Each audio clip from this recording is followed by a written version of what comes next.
Сәлем қыздар, бүгін біздер сметанник пирогын әзірлейтін боламыз. Бұл пирог сіздерде дәл осы рецептпен жасасаңыздар, бір жасағаннан-ақ шығады, жиегі еш жері күймейді, жабыспайды. Сондықтан жасап көріңіздер, отбасыларыңызға ұнайтынына сенімдімін. Ең алдымен осылай електен өткізілген ұнымыздың үстіне мұздатқыштан шыққан сары майды осылай теркадан өткізсеңіздер де болады, немесе былай ұнымыздың үстіне салып үгілмелі қамыр жасайтын боламыз. Осылай майымызды ұнға қайта аунатып алып, мен теркадан өткіздім. Осылай кейін барлығын жақсылап араластырып бір шетке қойып қойдым.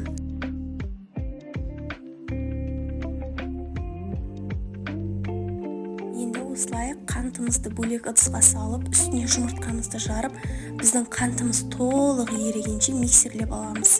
Ұнымыздың үстіне қамыр қопсытқыш салып, қасықтың көмегімен жақсылап араластырып, жаңағы біздің қантымыз бен жұмыртқамызды осылай үстіне құйып, қолымызға жабыспайтын өте жұмсақ қамыр илейтін боламыз. Қамырымызды 24 диаметрлік формамызға салып, шанышқымен астын тесіп, холодильникке салып қоямыз.